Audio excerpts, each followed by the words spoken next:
देव्यः ॐ नमः देव्यः ॐ नमः सिद्धेभ्यः ॐ जय जय जय नमोस्तु नमोस्तु नमोस्तु नमो अर्यन्ताणं नमो सेताणं नमो वैरियाणं नमो वज्रायाणं नमो लोहे सवसाणं मङ्गलं भगवान् वीरो मङ्गलं गौतमो गणी मङ्गलं कुन्द कुन्दारो जैन धर्मो सुमङ्गलं सर्वमङ्गलं माङ्गल्यं सर्वकल्याणकारकं प्रदानं सर्वधर्माणां जैनं जयतु शासनं जैनं जयतु शासनम् अरिहन्त देव वन्दे गुरुवन्दे नगणनाणवीरायो धम्मदयामय वन्दे कम्मककारणं शुद्धं बोली जिनवाणी मात की जय हो बोली सती मात की जय हो। सुदृष्टि तरंगिणी ग्रंथ पंडित टेकचंद जी कृत। कल हमारी चर्चा 5 लब्धियों पर हुई थी। क्षोभसम लब्धि, विशुद्धि लब्धि, देशना लब्धि, प्रायोगिक लब्धि और करण लब्धि। इसमें से कल बात कही थी अपन ने कि 4 लब्धियाँ 1 से 4 जो हैं वो तो भव्य अभव्य सबकी हो सकती है, पर जो अंतिम करण लब्धि है वो सम्यक दर्शन प्राप्त करने वाले जीव की होगी, यानी भव्य के ही हो सकती है, अभव्य के नहीं हो सकती है। करण लब्धि होने के बाद सम्यक दर्शन होगा ही होगा, इसकी गारंटी है। ये 5 लब्धियों का अपन ने सब बात समझी थी और 3 करण के नाम भी याद करवाए थे कर्ण लब्धि में। तो 3 करण के नाम बोलो। हाँ, अधकरण, अपूर्वकरण, अनिवृत्तिकरण। तो अधकरण में परिणाम कैसे होते हैं? आगे पीछे वालों के समान हो सकते हैं। अपूर्वकरण में अपूर्व अपूर्व होते हैं और अनिवृत्तिकरण में एक समयवर्ती जीवों के परिणाम समान होते हैं। ये बात अपन ने संक्षेप में समझी थी। अब उसके आगे की बात करते हैं। सम्यक दर्शन के 10 भेद, पेज नंबर 19। सम्यक दर्शन के 10 भेद। सम्यक दर्शन के अपन ने 3 भेद तो सुने हैं, उपसम सम्यक दर्शन, क्षोभसम सम्यक दर्शन, छायक सम्यक दर्शन। ठीक है, सम्यक दर्शन के 2 भेद भी पढ़े अपन ने, निसर्ग अधिगमन। अब सम्यक दर्शन के 10 भेद बताते हैं कौन कौन से होते हैं। ये भी अपन ने पहले बताए हैं, पर यहाँ अपन प्रकरण में पढ़ते हैं। पेज नंबर 19, छंद नंबर 5, गाथा नंबर 5। आज्ञा मग उपदेशो सूतर बीजा संख्य थारो अथावगाढ़ महागाढ़ो सम्मत जिन मायस्य ये दधा। जिन भाष्य है, जिन भाष्य दधा, इसमें मास्य जैसा हो गया वो भाष्य है।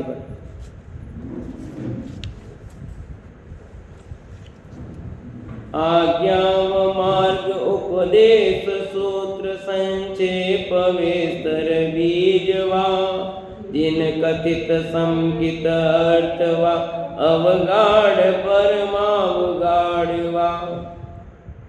आज्ञा सम्यक, मार्ग, उपदेश, सूत्र, बीज, संक्षेप, विस्तार, अर्थ, अवगाढ़, परमावगाढ़, सम्यक के ये 10 भेद जिनेन्द्र भगवान द्वारा कहे गए हैं। कितने भेद कहे गए हैं? 10। अब ध्यान से एक नाम सुनना, याद करने भी हैं। पहला आज्ञा सम्यक, पहला कौन सा है? आज्ञा सम्यक। दूसरा मार्ग सम्यक, कौन सा है? मार्ग सम्यक। तीसरा है उपदेश सम्यक, तीसरा कौन सा है? उपदेश सम्यक। चौथा सूत्र सम्यक, चौथा कौन सा है? पांचवा है बीज सम्यक। पांचवा कौन सा है? एक बार पांच वापस दोहराओ। पहला उपदेश आज्ञा सम्यक, दूसरा मार्ग सम्यक, तीसरा उपदेश सम्यक, चौथा सूत्र सम्यक और पांचवा बीज सम्यक। अब बोल सकते हो बीज। हाँ बीज, जमीन का बीज कहते ना, ऐसे बीज बोलो। देखिए 5। ठीक है बिल्कुल। अब 5 आगे बढ़ते हैं। संक्षेप सम्यक बोलो, आप दोहराओगे याद हो जाएंगे। संक्षेप सम्यक, विस्तार सम्यक, अर्थ सम्यक, अवगाढ़ सम्यक और परमावगाढ़ सम्यक। 5 ये 5 गुण 5 10 हो गए। और पीछे के 5 लेते हैं अभी आगे वाले नहीं, 5 पीछे वाले लेते हैं। संक्षेप सम्यक, विस्तार सम्यक, अर्थ सम्यक, अवगाढ़ सम्यक और परम अवगाढ़ सम्यक। हो गए याद? बोलो। संक्षेप, विस्तार, अर्थ और अवगाढ़, परम अवगाढ़। देखो संक्षेप उसका उल्टा विस्तार हो गया, एक अर्थ आ गया, एक अवगाढ़ हो गया, एक परम अवगाढ़ हो गया। हो गए 10 नाम। तो एक बार 10 नाम फिर दोहराते हैं, सबको याद हो जाने चाहिए। आज्ञा सम्यक, मार्ग सम्यक, उपदेश सम्यक, सूत्र सम्यक, बीज सम्यक, संक्षेप सम्यक, विस्तार सम्यक, अर्थ सम्यक, अवगाढ़ सम्यक और परम अवगाढ़ सम्यक। कौन बोल सकता है 200 एक साथ? बोलो।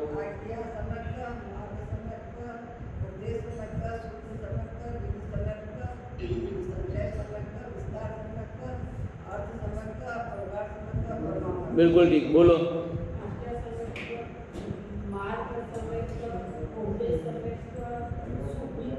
सूत्र, सूत्र, बीज, संक्षेप का उल्टा विस्तार, अर्थ सम्यक। हाँ अर्थ सम्यक, बिल्कुल ठीक, बहुत बढ़िया। बोलोगे विवेक जी?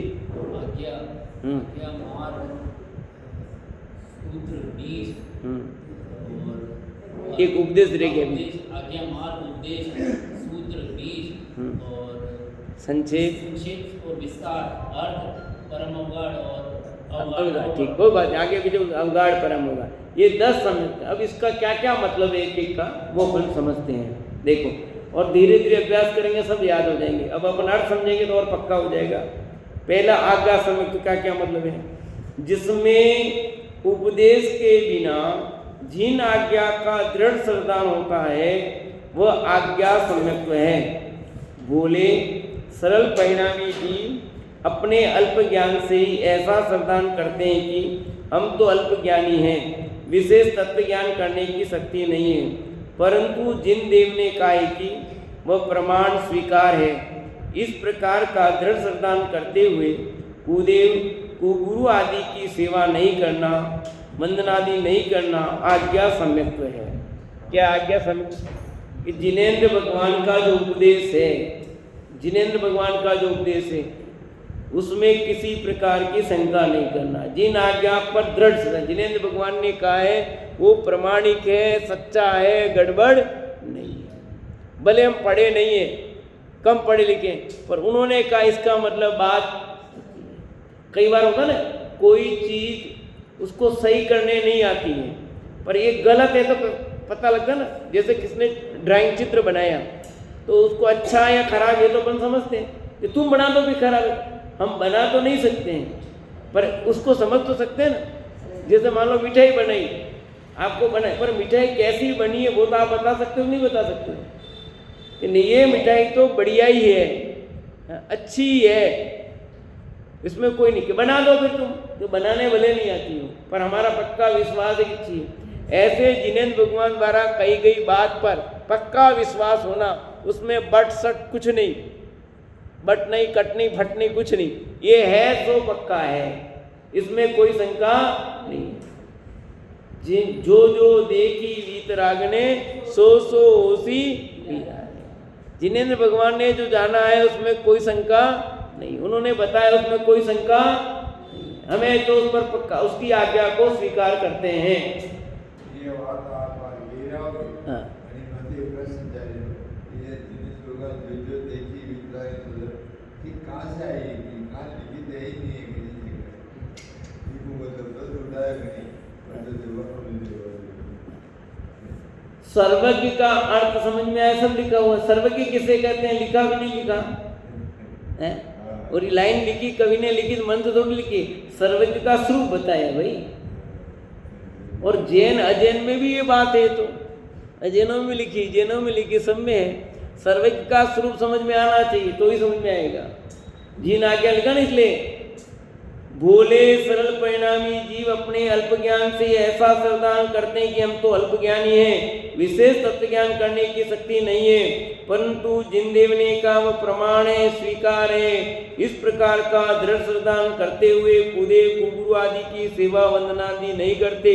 यह आज्ञा समझते हैं कि कुदेव को नहीं मानते, कुगुरु को नहीं मानते, कुशास्त्र कुधर्म को नहीं मानते। जिनेंद्र भगवान भले हमारे पास ज्ञान कम है, हम तर्क वितर्क नहीं कर सकते, आपसे टक्कर नहीं ले सकते, कोई बहस करे और उस बहस का जवाब नहीं दे पाए कि रात्रि भोजन नहीं करना चाहिए, कोई ऐसा हम तो नहीं करते कि नहीं करना चाहिए, इसमें क्या दोष है आप बताओ, कि हम सिद्ध नहीं कर पाए कदाचित रात्रि भोजन नहीं करना चाहिए, तो इसका मतलब ये नहीं है कि हम हार गए। जिनेंद्र भगवान ने कहा इसका मतलब पक्का सही है। आलू में जीव होते हैं, वो अबक्ष है, नहीं खाना चाहिए, अब हम सिद्ध नहीं कर पाए मान लो, इसका मतलब हम हार गए और वो सही हो गया, ऐसा थोड़ी है। जिनेंद्र भगवान ने कहा है ये बात सच्ची है, इसमें हमें कोई शंका नहीं, हम उनकी आज्ञा को मानते हैं, स्वीकार करते हैं, और उसमें जीव है तो जीव, और पृथ्वी में जीव होते हैं, सिद्ध करो देखे। पर जिनेंद्र भगवान की आज्ञा है, उसमें जीव है तो मानना है आपको, तो जी ऐसे प्रमाण स्वीकार करना है। जिन वचनम प्रमाणम, जिनेंद्र भगवान के वचन प्रमाण है, उसमें कोई हमें शंका नहीं है। ऐसा मानकर कुदेव को गुरु को धर्म को स्वीकार नहीं करना, उनको वंदनादि नहीं करना, क्या फर्क पड़ता, सब भगवान ही तो है। अभी गरबे है मान लो, गरबे में जाएंगे तो वह गरबे किसके हो रहे हैं, किसके हो रहे हैं, तो आप वहां जाओगे, वहां आप पूजा वंदना करोगे तो दोष है कि नहीं। तो यहाँ ये समझना जरूरी है, कुदेव को गुरु को धर्म को स्वीकार नहीं करना, वंदनादि नहीं करना। दूसरा, जिसने गुरु के उपदेश से देव धर्म गुरु का स्वरूप जाना है, सम्यक दर्शन, सम्यक ज्ञान, सम्यक चारित्र रूप रत्नत्रयी मोक्ष मार्ग है, ऐसा श्रद्धान किया है। अन्य विशेष ज्ञान तो नहीं है, परंतु जो सम्यक रत्नत्रय के बिना मोक्ष कभी भी नहीं मानता है, इस प्रकार का दृढ़ श्रद्धान मार्ग सम्यक्त्व है। कौन सा सम्यक्त्व है, सम्यक दर्शन ज्ञान चारित्राणी मोक्ष मार्ग। तत्वार्थ सूत्र का पहला सूत्र है ना, और क्लास भी शुरू हो गई है, और ये वर्ष हम तत्वार्थ सूत्र वर्ष मना रहे हैं। अभी गोष्ठी भी चली है, आपने दिन में सोनी हो स्मारक से गोष्ठी चल रही है, 3:30 बजे से 5 बजे तक तत्वार्थ सूत्र पर अभी रोज चलेगी शिविर में। हाँ, शाम को 3:30 से 5 बजे यूट्यूब पर सुन सकते हैं आप, है ना। और अपनी हर संडे को क्लास भी चल रही है यहाँ पर। तो पहला सूत्र क्या आया, सम्यक दर्शन ज्ञान चारित्राणी मोक्ष मार्ग। ये जो मोक्ष मार्ग है ना, सम्यक दर्शन, सम्यक ज्ञान, सम्यक चारित्र ही मोक्ष मार्ग है, और कोई मार्ग नहीं है मुक्ति का, ये मार्ग है। इसलिए यहाँ लिखा, जिन गुरु के उपदेश से जो हमने देव धर्म गुरु का स्वरूप जाना था, और सम्यक दर्शन, सम्यक ज्ञान, सम्यक चारित्र रत्नत्रयी मोक्ष मार्ग है, ऐसा श्रद्धान किया। देव शास्त्र गुरु की बात तो आज्ञा सम्यक में आई थी, अब मार्ग सम्यक में कहते हैं कि सम्यक दर्शन, सम्यक ज्ञान, सम्यक चारित्र रत्नत्रयी मोक्ष मार्ग है, ऐसा श्रद्धान करना। तत्वार्थ श्रद्धानम सम्यक दर्शनम, ये सम्यक दर्शन, सम्यक ज्ञान, सम्यक चारित्र ही मोक्ष मार्ग है, रत्नत्रयी मोक्ष मार्ग है, और कोई मार्ग नहीं है। अन्य विशेष ज्ञान तो नहीं है भले, परंतु सम्यक रत्नत्रय के बिना मोक्ष कभी नहीं मानना। लोग कैसे कैसे मोक्ष मानते हैं, काशी में करवट लेंगे तो मोक्ष हो जाएगा, दान देंगे तो मोक्ष हो जाएगा। ऐसे कभी मोक्ष नहीं होगा। मोक्ष की प्राप्ति तो रत्नत्रय पूर्वक ही होती है। जो मोक्ष गए अभी तक वो रत्नत्रय पूर्वक ही गए हैं, जो जा रहे हैं वो भी सम्यक दर्शन, सम्यक ज्ञान, सम्यक चारित्र पूर्वक ही जा रहे हैं। और जो भविष्य में जाएंगे वो कैसे जाएंगे? सम्यक दर्शन, सम्यक ज्ञान, सम्यक चारित्र पूर्वक ही जाएंगे। तो मार्ग किसको कहा सरोजी जी? हाँ, कि यहाँ मार्ग का अर्थ रास्ता। रास्ता कौन सा यहाँ? कि सम्यक दर्शन, सम्यक ज्ञान, सम्यक चारित्र। ये दूसरे रास्ते नहीं लेना। कि भक्ति मुक्ति दातार हम तो सुना है हमने तो, कि वो व्यवहार से सामान्य रूप से कहा गया है, पर वो भक्ति भी यही स्वरूप होगी तब बनेगी काम। ये मुक्ति का मार्ग तो यही है। अन्य किसी तरह से आप मुक्ति मानोगे चले जाएंगे तो नहीं होगा। कि भगवान के दर्शन करेंगे तो हो जाएगा ना काम। कि देवगुरु धर्म का सरदान सम्यक दर्शन कहा ना, तो सरदान तो करना पड़ा ना, सम्यक दर्शन हुआ ना। कि सम्यक दर्शन तो चाहिए, सम्यक ज्ञान चाहिए, सम्यक चारित्र चाहिए। ये रत्नत्रय के बिना मोक्ष मार्ग नहीं होता। तो ऐसा सच्चा सरदान होना, उसका नाम है मार्ग सम्यक सरदान। सब में सरदान आएगा, ध्यान रखना। सम्यक दर्शन के 10 भेद है ना, इसलिए हर में सरदान लगाना। विश्वास, प्रतीति, रुचि, तो ये पक्का विश्वास होना, ऐसा दृढ़ विश्वास होना, मजबूती होना कि यदि मुक्ति का मार्ग कोई है तो वो रत्नत्रय है, दूसरा कोई मार्ग नहीं। आ रहा ख्याल में? पीछे क्या कहा बोलो? मार्ग किसको कहा यहाँ? सम्यक दर्शन, सम्यक ज्ञान, सम्यक चारित्र, ये मार्ग है। ठीक है, दूसरा मार्ग नहीं है। संसार का मार्ग मिथ्या दर्शन, मिथ्या ज्ञान, मिथ्या चारित्र है, और मुक्ति का मार्ग क्या है? यही है। तो 2 सम्यक्त की बात हुई। कौन कौन से? आज्ञा सम्यक्त और मार्ग सम्यक्त। तीसरा, जिसने तीर्थंकर, चक्रवर्ती, कामदेवादि के पुराण सुनकर पुण्य पाप का भेद जाना है, और तीर्थंकर आदि के कल्याणक आदि का अतिशय सुनकर जिसे पुण्य की इच्छा उत्पन्न हुई है, उसे गुरु उपदेश सुनकर जो दृढ़ श्रद्धान भाव उत्पन्न हुआ, वो उपदेश सम्यक्त्व है। देखो उपदेश शब्द आया ना इसमें, इसलिए देखो यहाँ आया उपदेश सुनकर, आया गुरु उपदेश सुनकर जो दृढ़ श्रद्धान भाव उत्पन्न हुआ, वो उपदेश सम्यक्त्व है। पहले में क्या बात थी? आज्ञा की बात थी। दूसरे में रत्नत्रय मार्ग की बात थी। तीसरे में उपदेश की बात है। नाम है ना, जैसे नाम है वैसी परिभाषा है। तो जिसने तीर्थंकर है, चक्रवर्ती है, कामदेवादि के पुराण सुनकर पुण्य पाप का भेद जाना, और तीर्थंकर आदि के कल्याण आदि का जिसे सुनकर जिसे पुण्य की इच्छा उत्पन्न हुई, उसे गुरु उपदेश सुनकर जो दृढ़ श्रद्धा भाव उत्पन्न हुआ, वो उपदेश सम्यक्त्व है। कि तीर्थंकर है, चक्रवर्ती है, कामदेव, इन सब की कथा किसमें? पुराणों में। उन पुराण में कथा सुनी कि पाप का फल क्या है, पुण्य का फल क्या है, पाप पुण्य का भेद जाना। और यहाँ और विशेष समझना कि पाप पुण्य का भेद भी जाना और पाप पुण्य को समान भी माना। यहाँ तो यही लिखा कि भेद जाना, और साथ में लिखा पुण्य की इच्छा उत्पन्न हुई, पर इसमें ऐड करना हो पुण्य की इच्छा नहीं, ये लिखा है। तो ये तो क्योंकि कहानी सब सुनेंगे कथानक, उसमें पुण्य यानी अच्छा कार्य करने के भाव उत्पन्न होंगे ना। यहाँ लिखा तीर्थंकर आदि कनाती से सुनकर जिसे पुण्य की इच्छा उत्पन्न हुई है। पुण्य की इच्छा हुई मतलब उसको सत्य कार्य करने की इच्छा उत्पन्न हुई, यानी मुक्ति मार्ग में लगने की इच्छा हुई है।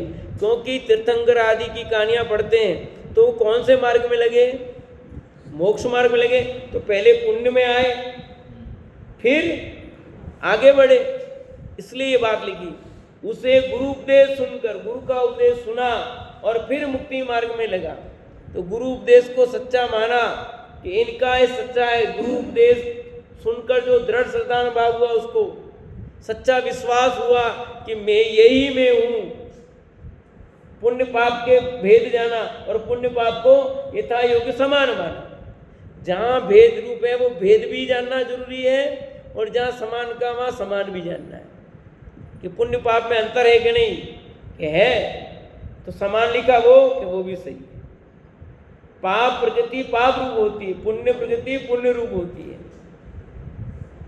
तो जहाँ दोनों में अंतर बताया गया है वो अंतर भी समझना चाहिए, और जहाँ दोनों को एक कहा वो एक भी समझना। एक क्यों का भी अंतर है, तो दोनों संसार बंध का कारण है, इसलिए एक कहे। भेद क्यों कहे कि जीव पाप से बचे और पुण्य मार्ग में आए, शुभ कार्य में आए, और शुभ से हटकर शुद्ध में आए। ये क्रम है, उस क्रम का ज्ञान कराना भी जरूरी है। तो गुरु उपदेश सुनकर जो दृढ़ श्रद्धा भाव उत्पन्न हुआ इस जीव को, उसको कहते हैं उपदेश सम्यक। कौन सा कहेंगे? उपदेश सुन करके काम हुआ, उसका विश्वास हुआ। चौथा, आचार अंगादि सूत्र का उपदेश जानकर श्रद्धा दृढ़ होना सूत्र सम्यक है। देखो वहां तीसरे में जो बात की, गुरु उपदेश की बात की, देशना की बात हो गई। यहाँ जिनवाणी श्रवण करके सूत्र लिखा ना कि आचार अंगादि जो सूत्र हैं, ये जिनवाणी को सुन करके जो दृढ़ श्रद्धान हुआ वो सूत्र सम्यक है। निमित्त की बात चल रही है सारी। यहाँ ये जितने भी कथन है वो निमित्त अपेक्षा कथन है कि कौन निमित्त बना आपका। उस सम्यक्त्व में निमित्त जो बना उसका नामकरण किया गया है। जिनवाणी श्रवण करके जो दृढ़ श्रद्धान हुआ आपको वो कहलाएगा सूत्र सम्यक्त, और गुरु उपदेश सुन करके जो हुआ वो क्या कहलाएगा? उपदेश सम्यक्त। ठीक है। और सम्यक दर्शन ज्ञान चारित्र यही मोक्ष मार्ग है, ऐसा दृढ़ श्रद्धान हुआ वो मार्ग सम्यक। और आज्ञा को सही माना वो आज्ञा सम्यक। कितने हो गए? 4। अब 5वां, विविध प्रकार के गणित शास्त्रों का स्वरूप समझकर रस से जानकर श्रद्धान दृढ़ होना बीज सम्यक है। अब यहाँ पर कर्णानुयोग वाली बात आ गई। ऊपर वाले में आचारांगादि सूत्र का, कर्णानुयोग की मुख्यता वाली बात होगी। आचारांगादि सूत्र का उपदेश सुनकर इसमें गणित शास्त्रों का स्वरूप यानी कर्णानुयोग के ग्रंथ मुख्य हो गए। यहाँ पर कि विविध प्रकार के गणित शास्त्रों का स्वरूप समझ करके कोमटसार, कर्मकांड, जीवकांड, लब्धिसार, छपणासार, ये सब ग्रंथ है ना, तो इनमें गणित के स्वरूप है। गणित का स्वरूप समझकर रस से जानकर दृढ़ श्रद्धान हुआ। किसको किससे श्रद्धान हो जाए, किसकी बात समझ करके उसको हो जाए। निमित्त कुछ भी हो सकता है ना। चारों अनियोगों सम्यक दर्शन में निमित्त है कि नहीं? हो सकते हैं, चारों अनियोग हो सकते हैं कि द्रव्यानुयोग ही हो सकता है। मुख्यता द्रव्यानुयोग की कही गई है। रोड में लिखा ना मुख्यता, मुख्य। ऐसा नहीं है कि वे अन्य अनियोग सम्यक दर्शन में निमित्त नहीं बन सकते। यहाँ तो नव देवता को सम्यक दर्शन में निमित्त का, जिन मंदिर को सम्यक दर्शन में निमित्त का नहीं का, जिन प्रतिमा को भी का। तो यह जिनवाणी में भी अलग अलग की बात कही। तो पहले वाले में आचारांगादि सूत्र की बात कही गई, दूसरे में गणित शास्त्र की बात कही। उनको सुन करके जो दृढ़ श्रद्धान हुआ, मजबूती हुई, यही चैतन्य प्रभु भगवान आत्मा यही मैं हूँ, अन्य में नहीं हूँ, ऐसा जो दृढ़ श्रद्धान हुआ वो क्या कहलाएगा? बीज सम्यक। क्या कहलाएगा? तो कितने हो गए? पहला कौन सा हुआ? दूसरा, तीसरा, चौथा और 5वां बीज। ये 5 हो गए। अब 6ठा चलते हैं। देखो, जिसमें शास्त्रों का संक्षेप तथा श्लोक, काव्य, गाथा, छंद, पद इत्यादि का सामान्य अर्थ जानकर आपा पर का भेद ज्ञान कर श्रद्धान दृढ़ किया हो, उसे संक्षेप सम्यक्त कहते हैं। यहाँ भी जिनवाणी की बात है, पर क्या लिखा? शास्त्रों का श्लोक है, काव्य है, गाथाएं, छंदे, उनका संक्षेप अर्थ।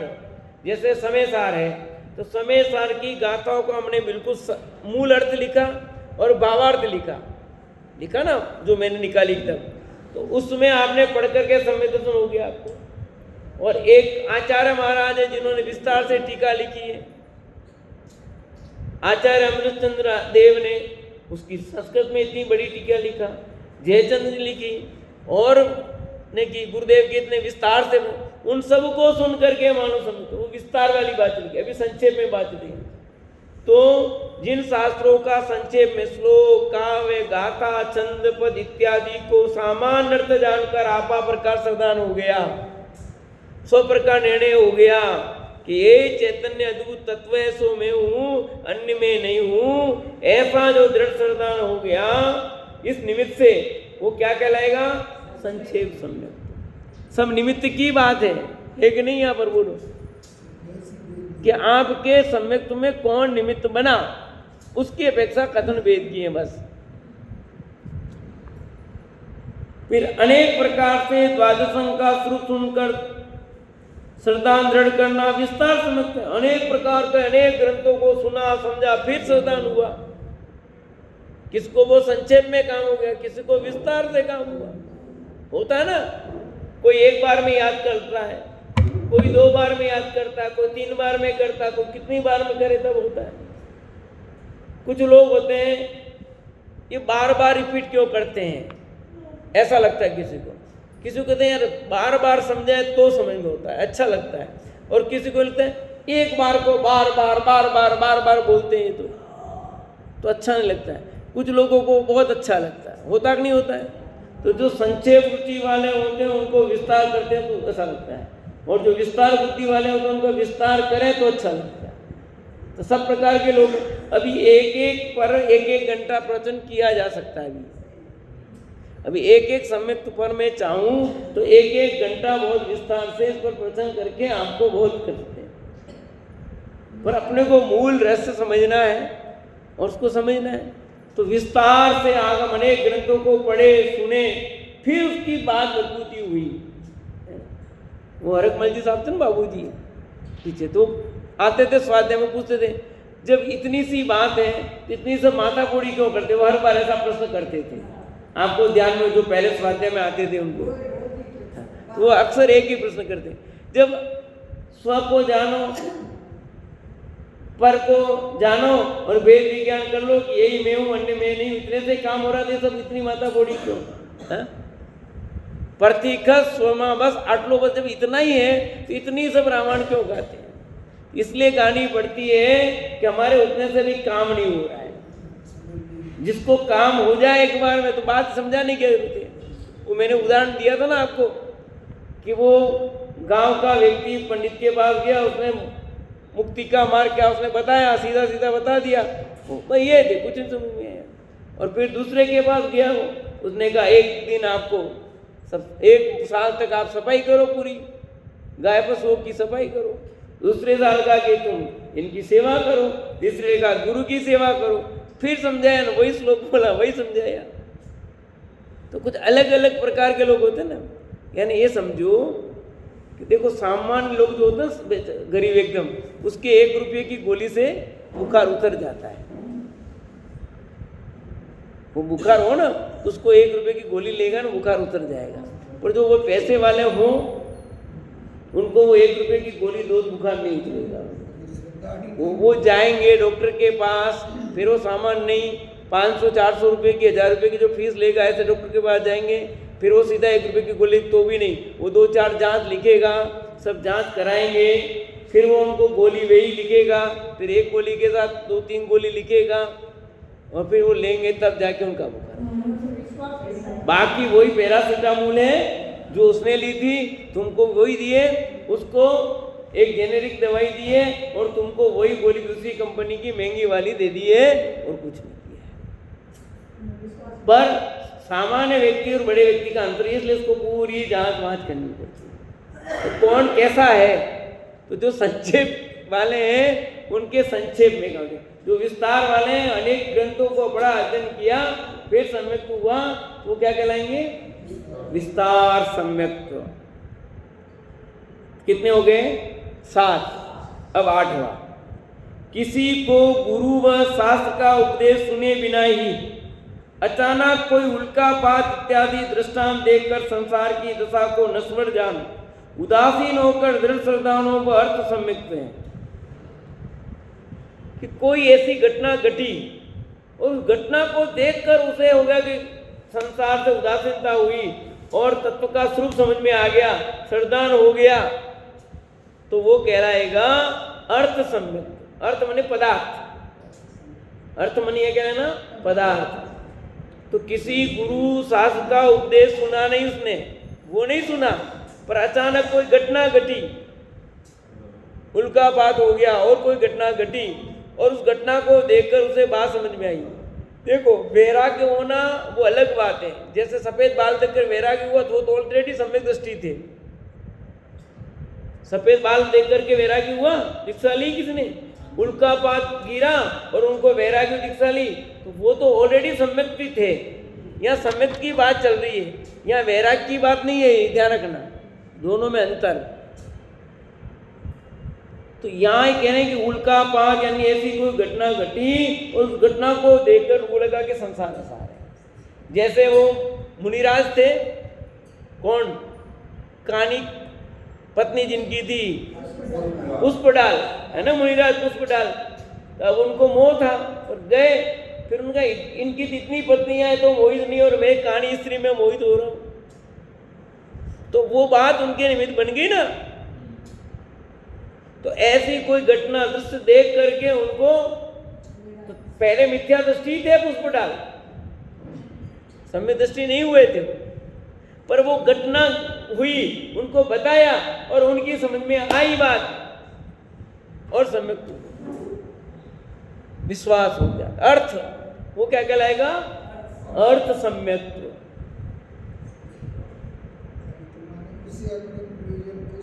हाँ, अर्थ सम्यक प्रयोजन, और अर्थ माने पदार्थ लेना। कोई घटना घटी ना उस दृष्टि, अर्थ का मतलब वो मीनिंग नहीं लेना। यहाँ अर्थ का अर्थ है मीनिंग, एक अर्थ के अनेक अर्थ होते हैं। तो यहाँ जिस किसी दृश्य को देखकर, घटना को देखकर उससे अपना प्रयोजन की सिद्धि हुई है, या पदार्थ देखकर वो अर्थ लेना। यहाँ ऐसा शाब्दिक अर्थ पैसे से नहीं लेना। यहाँ अर्थ का यहाँ पदार्थ से कोई चीज देख करके, कोई घटना दृश्य देख करके वो का लाभ लेना।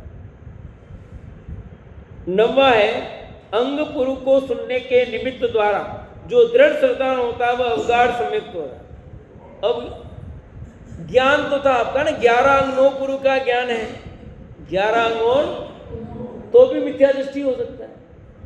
पर आगे हुआ तो लिखा अंग पुरु को सुनने के निमित्त द्वारा जो दृढ़ श्रद्धा हुआ। अब अंग पुरु सुने इतना और फिर श्रद्धा हुआ, वो अवगाढ़ सम्यक्त है। और केवल ज्ञान होने से सर्वलोकालोक का प्रत्यक्ष ज्ञान होने पर जो श्रद्धा होता है वह परम अवगाढ़ सम्यक्त है। अब ये केवल ज्ञानी की अपेक्षा लिखा, केवल ज्ञानी को जो सम्यक्त है वो कौन सा सम्यक्त है? परम अवगाढ़। अंग पुरुष सुनने के निमित्त द्वारा जो दृढ़ श्रद्धा वो तो अवगाढ़ है, और केवल ज्ञान होने से जो सर्व लोकालोक का प्रत्यक्ष ज्ञान होने से जो श्रद्धा होता है ना, श्रद्धा तो ऑलरेडी पहले था, अब वो श्रद्धा अभी भी बना हुआ मजबूत, तो वो सम्यक्त कौन सा कहलाएगा? परम अवगाढ़। यानी केवल ज्ञान की अपेक्षा, सब निमित्त अपेक्षा ही कथन है, वो कौन सा कहलाया? परम अवगाढ़ सम्यक्त। तो कुल कितने हो गए? 10 हो गए। कठिन तो नहीं है, सरल है ना। ऐसे सरलता से निमित्त अपेक्षा कथन करके नाम दिए हैं, और भी नाम आप देना चाहो दे सकते हैं। ये तो एक अपेक्षा से 10 भेद किए हैं, और उन भेदों को निमित्त की मुख्यता करके एक एक बात बताई है। जो आगे हम पढ़ेंगे, बात आएगी उपसम सम्यक्त, क्षोपसम सम्यक्त, छायिक सम्यक्त, वहाँ कर्म सापेक्ष कथन है। वहाँ पर वो वहाँ कर्म की निमित्त का, यहाँ वो बात नहीं है। और निसर्गज अधिगम सम्यक दर्शन की बात जो आई है वो उत्पन्न होने की अपेक्षा कथन है। वहाँ देशनाल अवधि की मुख्यता की बात है, यहाँ अन्य है।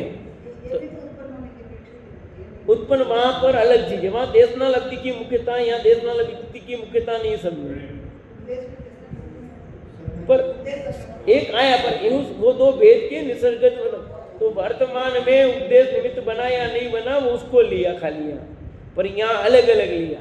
ऐसा है तो सब तीनों ही निमित्त की बात, वहाँ कर्म का निमित्त है, वहाँ अलग निमित्त, ये 10 अलग अलग निमित्त, सब निमित्त अपेक्षा ही कथन है। तो पहला कौन सा हो गया? आज्ञा सम्यक्त। हाँ बोलो, पहला कौन सा हुआ? बोलोगे तो जगोगे,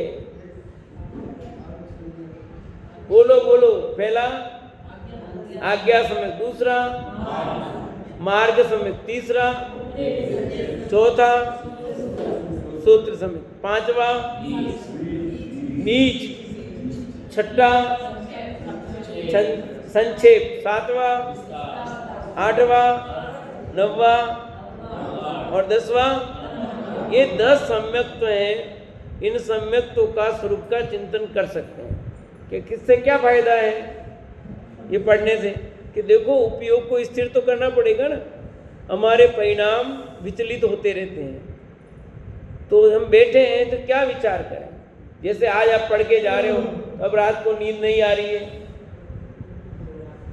तो क्या पढ़ा भाई? सम्यक 10 भेद आए, कौन कौन से आए, इसका मतलब क्या, इसका मतलब क्या, इसका मतलब क्या। तो आप पाप से बचोगे कि नहीं बचोगे? पाप से बचोगे, शुभ भाव होंगे, और शुभ भाव हट करके आपको दृढ़ श्रद्धा हो जाए, काम हो जाए, तो संतुष्ट हो जाए, काम हो जाए कि देखो कैसा स्वरूप है, हम कौन सी में आएंगे। कि जिनेंद्र भगवान की वाणी तो सच्ची है, उसमें कुछ गड़बड़, और हम अपना काम कर नहीं रहे। ये करने जैसा काम तो यही है, सोपर भेद विज्ञान करना। सोपर भेद विज्ञान नहीं करेंगे तो क्या होगा बताओ? करना कि नहीं करना? कौन सा, किसका भेद विज्ञान करना है? कि निरंतर करना। कब करो? दिन में करें, रात में करें, कब करें? अरे आप काम करते हुए भेद विज्ञान कर सकते हैं, आप खाना बनाते हुए कर सकते हैं, नहीं कर सकते? रोटी बनानी, रोटी बनती रहेगी और भेद विज्ञान का काम साथ में कर सकते हैं। सब्जी बनाते हुए, दाल साफ कर रहे हैं, वो तो बिल्कुल आपको सीधा सीधा मिल रहा है। कब काम हो जाए, कौन सी चीज बन जाए? घर के कार्य करते हुए भी आप उसमें अपने कर्तव्य बुद्धि का भाव हटाते हैं, ममत बुद्धि का भाव हटाते हैं, काम हो जाएगा। काम तो होना ही है, पर उसके कर्ता नहीं बनना, उसका भोक्ता नहीं बनना। सहज रूप से काम, माथे पर भार लेकर के नहीं चलना। पर अपन तो सब भार लेकर के चलते, कितना भार लेके चलते। दुख इसी है, बिना मतलब का दुख है। काम सब होते हैं। मैं स्टाफ में यही कहता हूँ कि देखो काम करना, सर हमारे पास तो इतना काम है, ये काम है, आप इतना काम कर रहे हो। मैं काम तो करना ही है ना आपको। अब मैं ये बता रहा, ये भी करना पड़ेगा, सब ऊपर से हम काम सब करना ही है, पर भार लेके हो जाएगा, हो जाएगा। काम तो करना ही है, फिर उसका माथे पर इतना बोझा लेके क्यों करना? सहज रूप से करो, इजी वे में काम हो जाएगा। होगा कि नहीं होगा? तो हमको ये साम्यक दर्शन के 10 वेदों से जो श्रद्धान होगा, मजबूत श्रद्धान होता है, वो यही बात के वस्तु का परिणमन तो सब सहज है, उसमें हेर फेर करने की तेरी गुंजाइश नहीं। काहे को माथा फोड़ी करता है? जो कार्य जब होना है, जिस रूप में होना है, जैसे होना है वैसा ही होगा। परंतु कितना बोझा माथे पर लेके चलते हैं सारा। चल रहे कि नहीं चल रहे? ये करना, ये करना, ये करना, हाँ अभी फिर नया प्रोजेक्ट लेना है, ये प्रोजेक्ट निपटे नहीं भी तो सब हो जाएगा ना। जो प्रोजेक्ट आना तब आना है, जैसा होना तब होगा। अब पेट जब ठीक होना है तब होगा, अपने चाहने से होना नहीं है, ये हो जाएगा। तो ये 10 प्रकार के सम्यक्त के विषय में कहा। इस प्रकार ये 10 भेद रूप जो सम्यक्त परिणति कही है, वो मोक्ष रूपी कल्प वृक्ष की दृढ़ जड़ मूल है, मोक्ष महल की प्रथम सोपान सीढ़ी है। मोक्ष महल की प्रथम सीढ़ी या विनय ज्ञान चरित्र। सम्यक दर्शन तो मोक्ष महल की पहली सीढ़ी है, पहली पंक्ति है। 10 भेद रूप जो सम्यक की परिणति कही है ना, ये कह रहे हैं कि ये जो परिणति है सम्यक की प्रणति वो मोक्ष मेल का पहला सोपान है, पहली पंक्ति है, पहली सीढ़ी है। जो कहते हो कहो आप, जो नाम देना दे दो। ऊपर चढ़ना हो तो पंक्तियां है कि नहीं, सीढ़ियां होती कि नहीं होती है, एक सीधा है और फिर सीढ़ियां होती है। तो मोक्ष रूपी महल में चढ़ना है तो कौन सी सीढ़ी पे चढ़ना पड़ेगा पहले? कि सम्यक दर्शन की सीढ़ी पर पैर रखो। बिना पैर रखे आप इस मंदिर में आना अपने को, तो 3 सीढ़ियां हैं, उन सीढ़ियों पर चढ़ना पड़ेगा कि नहीं? कि नहीं, हम तो यूँ करते हैं, एक पैर रख करके ऊपर रख देते हैं। तो सीढ़ी चढ़ा कि नहीं चढ़ा बताओ मैं? हाँ, एक पैर उधर रखा, एक पैर ऊपर रखा, तो सीढ़ी चढ़ा कि नहीं चढ़ा? मैं नहीं चढ़ा ना, चढ़ा। अरे उसके बीच की दूरी आपने पार की कि नहीं की? उस पर पैर नहीं रखा, कैसे हुआ? बात तो ये कि उसकी जो चीज है वो पूरी करनी है। तो आप सम्यक दर्शन के किए बिना आप कभी भी मोक्ष मार्ग नहीं प्राप्त कर सकते हो। कोई गया ही नहीं है, इसलिए लिखा मोक्ष महल की पहली। यहाँ कल्प वृक्ष की उपमा दी। मोक्ष रूपी कल्प वृक्ष की दृढ़ जड़ मूल है ये। तो किसको? कल्प वृक्ष का, मोक्ष को। मोक्ष रूपी कल्प वृक्ष। क्यों कल्प वृक्ष का? जानते हो कल्प वृक्ष क्या होते हैं? कि अपनी मनोकामना, जो सब चिंता को मिटा दे, चिंतामणि रत्न की तरह ये कल्प वृक्ष है कि जो हमारी सबकी मन की इच्छा पूरी, चिंता को खत्म कर दे। तो मोक्ष होने पर सब चिंताएं खत्म, सब काम खत्म, कृतकृत्य हो जाते हैं। तो कल्प वृक्ष की दृढ़ जड़ मूल है कौन? सम्यक दंसन मूलो धम्मो। आया कि नहीं है? कौन से पाउड में आया ये? दंसन मूलो धम्मो। आचार्य कुंद कुंद देव के दर्शन पाउड में बात है, दंसन मूलो धम्मो, कि सम्यक दर्शन मूल है। दंसन मूलो धम्मो, धर्म का मूल है सम्यक दर्शन। तो चारित्र खलु धम्मो, निश्चय की बात है, इसमें ही है पाउड। दर्शन पाउड में नहीं, अगले पर चारित्र पाउड। दंसन मूलो यानी सम्यक तो जड़ है, मूल है ये। तो पेड़ की जड़ नहीं हो, मूल नहीं हो तो पेड़ टिकेगा क्या? है? नहीं टिकेगा।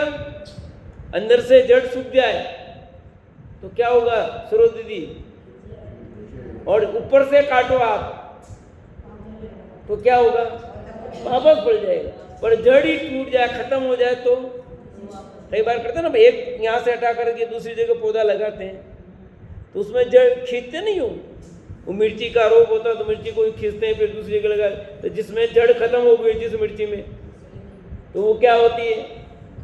चावल भी होते तो उसको भी निकाल के दूसरी जगह लगाने पड़ते हैं। एक साथ डालते हैं, फिर निकाल कर उसका रोप कहते हैं उसको, फिर वो दूसरी जगह रोपते हैं, इसलिए उसको रोप कहते हैं।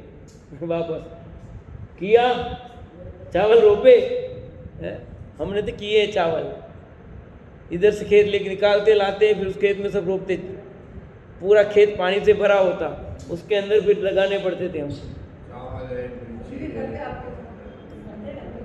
अब हमारे तो बेच दिए खेत, चावल वाले तो बेच दिए। हाँ है ना, करते ना भी हैं, हमारे नहीं, हमने तो हाँ हमारे उधर होते हैं। तो कहने का अर्थ ये है कि मूल जड़ है वो नहीं हो तो काम, यानी सम्यक दर्शन नहीं हुआ तो आप चाहोगे कि मोक्ष हो जाए, वो संभव? तो सर्वप्रथम क्या करना चाहिए? सम्यक की प्राप्ति का उपाय करना चाहिए। टोडरमल जी साहब ने मोक्ष मार्ग प्रकाशक के 6वें अधिकार अंत में लिखा, पेज नंबर 191-92 पर ही है। जिन धर्म की यह मनाए कि सबसे पहले बड़ा पाप छुड़ाया, फिर पहले बड़ा, जिन धर्म की तो यह आज्ञा है, यह आज्ञा यह मनाए कि पहले बड़ा पाप छुड़ाया। तो बड़ा पाप मिथ्यात्व है, मिथ्यात्व छूटे तो सम्यक तो हो, सम्यक तो हो तो मिथ्यात्व छूटे। तो सर्वप्रथम और चौथे अधिकार में तो ये लिखा सर्वप्रथम तो आपा पर का ज्ञान अवश्य होना चाहिए। और यहाँ ही देखो इसमें आपा पर की बात आई कि नहीं आई कि आपा पर का निर्णय करना चाहिए। मिला नहीं मिला? आज्ञा समझ देखो नीचे नीचे है इसमें, ये 6 नंबर में देखो, जिसमें शास्त्रों का संचय बता श्लोक काव्य गाथा छंद पद इत्यादि का सामान्य अर्थ जानकर आपा पर का वेद विज्ञान कर। मिला छठे में? तो आपा पर का निर्णय श्रद्धान होना चाहिए। ये श्रद्धान हो तो सम्यक दर्शन हो, नहीं तो हम सभी 10 प्रकार के सम्यक का स्वरूप जाने, पहचाने और अपने सम्यक की प्राप्ति का उपाय करें। इसी भावना से विराम।